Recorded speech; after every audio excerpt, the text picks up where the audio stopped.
जय जौहर संगवारी हो।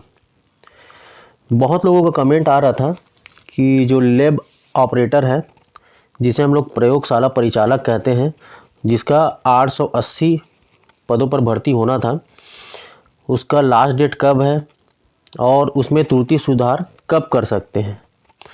तो मैं आपको बताना चाहूँगा कि 10 नवंबर तक, ठीक है, 10 नवंबर रात 12 बजे तक इसमें आवेदन किया जाना था और डेट इसका निकल चुका है। और इसमें कुल पोस्ट जो है 880 पद थे। और इसमें त्रुटि सुधार को देखिए आप लोग, लैब ऑपरेटर के फॉर्म में त्रुटि सुधार 23 से 23 से 25 नवंबर के बीच इसमें होना था। पहले क्या था, जो त्रुटि सुधार था वो 11 से 15 नवंबर के बीच किया जाना था, लेकिन इसकी तारीख बढ़ा दी गई है और ये जो है 23 नवंबर से 25 नवंबर के बीच, जैसे कि आज 23 नवंबर है तो 23, 24, 25 3 दिन इसमें त्रुटि सुधार किया जा सकता है। अगर आपके फॉर्म में कोई भी त्रुटि हुई है ना, या फिर डेट ऑफ बर्थ से रिलेटेड हो या किसी भी चीज़ से, तो उसमें त्रुटि सुधार अपन 23 से 25 नवंबर के बीच में कर सकते हैं। तो आज जो है लिंक खुल गया होगा, तो आप इसमें जो भी त्रुटि हुआ होगा तो उसको आप जाके साइट में जो highereducation.cg.government.in इसमें जाइए और उसमें जो है त्रुटि जो हुआ है उसको सुधार कर लीजिएगा। ठीक है, अब हम देखते हैं इसमें सिलेबस कैसे, रणनीति कैसे बनाया जाए, पढ़ाई कौन से बुक से किया जाए और इसका एग्ज़ाम कब तक होना है, तो इसमें हम लोग चर्चा करते हैं। इसका सिलेबस देखते हैं हम लोग। आप देख लीजिए, ये ऑफिशियल जो है सिलेबस है इसमें।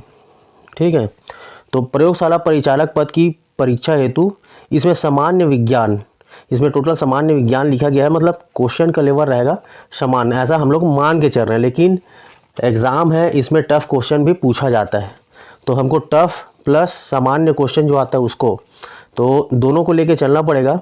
तो इसमें जो है मेंशन किया है, देखिए सामान्य विज्ञान के जो प्रश्न छत्तीसगढ़ माध्यमिक शिक्षा मंडल जो पढ़ते हैं 9वीं 10वीं के पाठ्यक्रम के स्तर का होना चाहिए। ठीक है, तो इसको जो है 9वीं 10वीं के बुक से पढ़ सकते हैं हम लोग। लेकिन अगर मैं आपको बोलूँ तो एनसीईआरटी के बुक से आप पढ़िए। ठीक है, 9th और 10th का जो एनसीईआरटी का बुक लीजिए और उसको पढ़िए, क्योंकि वो जो आंसर लेता है ना, एनसीईआरटी बुक से ही लेता है, वो ऑथेंटिक रहता है। तो मेरा ऐसा मानना है कि आप 9th और 10th का, और ज़्यादा होगा तो 11th और 12th का भी पढ़ सकते हैं, लेकिन इसमें 9th और 10th का दिया है तो आप इससे पढ़िएगा। 60 क्वेश्चन है, मतलब ज़्यादा से ज़्यादा वेटेज सामान्य विज्ञान का ही है, जिसमें केमिस्ट्री, फिजिक्स और बायो से रिलेटेड क्वेश्चन पूछा जाता है। ठीक है, दूसरा भाग देखिए अपन 40 नंबर का है। तो 40 नंबर में क्या क्या है, भारत की भौतिक, सामाजिक एवं आर्थिक भूगोल। ठीक है, तो इसके लिए कौन सा बुक पढ़ें?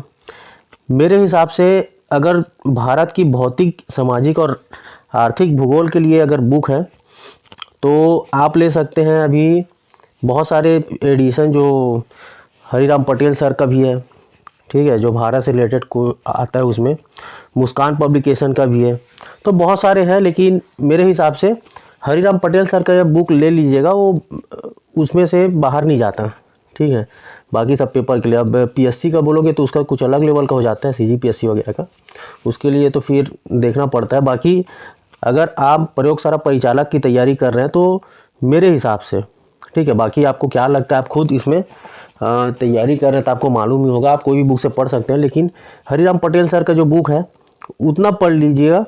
मेरे हिसाब से छत्तीसगढ़ का इतिहास भी कवर हो जाएगा, छत्तीसगढ़ का भूगोल, जलवायु, सब चीज़ दिया है उसमें। छत्तीसगढ़ की अर्थव्यवस्था, वन एवं कृषि, छत्तीसगढ़ का प्रशासनिक ढांचा, स्थानीय जो पंचायती राज है वो हो जाएगा। ठीक है, उद्योग, ऊर्जा, जल, खनिज, ये अपना जो है हम लोग जब पढ़ते हैं, ठीक है, करेंट अफेयर से ही बहुत सारा क्वेश्चन आता है, समसामयिक घटना भारत और छत्तीसगढ़ का। ठीक है, और ये जो खनिज है, जल है, ऊर्जा है, उद्योग है, इसको भी हम लोग जो है पढ़ सकते हैं। जो 2 बुक आया है उसका, उसमें कवर हो जाता है। बाकी आपको कौन सा बुक पढ़ना है, क्या पढ़ना है, आप देख लीजिएगा। समय के हिसाब से अगर देखा जाए, समय बहुत है। एग्ज़ाम जो है ज़्यादातर चांस है कि आचार संहिता 3 तारीख से हट जाएगा। ठीक है, चुनाव का रिजल्ट आएगा 3 दिसंबर को, तो ज़्यादातर चांस है कि 3 दिसंबर के बाद ही जो है एग्ज़ाम कंडक्ट हो सकता है दिसंबर में या जनवरी में, ज़्यादातर चांस है। बाकी कब होगा वो किसी को पता नहीं है, लेकिन ज़्यादातर चांस है कि दिसंबर में या जनवरी में हो। तो टाइम तो है लेकिन उतना भी नहीं है। और इसका पैटर्न क्या होगा, कुल 100 प्रश्न होंगे और वो होंगे वस्तुनिष्ठ प्रश्न, ठीक है, और होंगे टोटल 2 घंटे के, ठीक है। तो 2 घंटे में 100 क्वेश्चन आपको डील करना है। 2 घंटा मतलब 120 मिनट, 120 मिनट में 100 क्वेश्चन, तो स्पीड भी अच्छा होना चाहिए।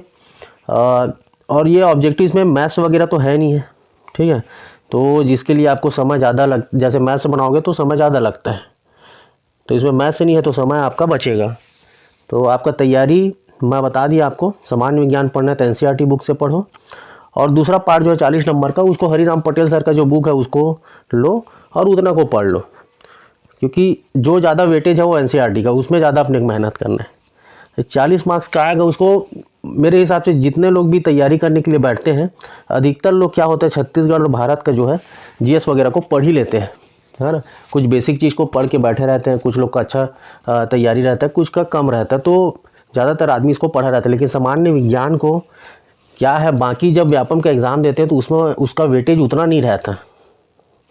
तो सामान्य आदमी क्या करता है कि छत्तीसगढ़ और भारत में ज़्यादा फोकस करता है और साइंस को छोड़ देता है, तो इसमें साइंस का वेटेज ज़्यादा है, तो अपने को साइंस में ज़्यादा मेहनत करना पड़ेगा। तो एनसीईआरटी बुक एकदम ज़बरदस्त सही है, उसको पढ़ो और ज़्यादातर क्वेश्चन वहीं से आएगा और जो आंसर वो लेगा वो वहीं से लेता है, ठीक है। बस आपको यही बताना था, यही जानकारी देना था। अगर जानकारी आपको अच्छी लगी होगी तो चैनल को लाइक करें, सब्सक्राइब करें, अपने दोस्तों को शेयर ज़रूर करें और हमारे टेलीग्राम चैनल से ज़रूर जुड़ें। जय भारत, जय छत्तीसगढ़।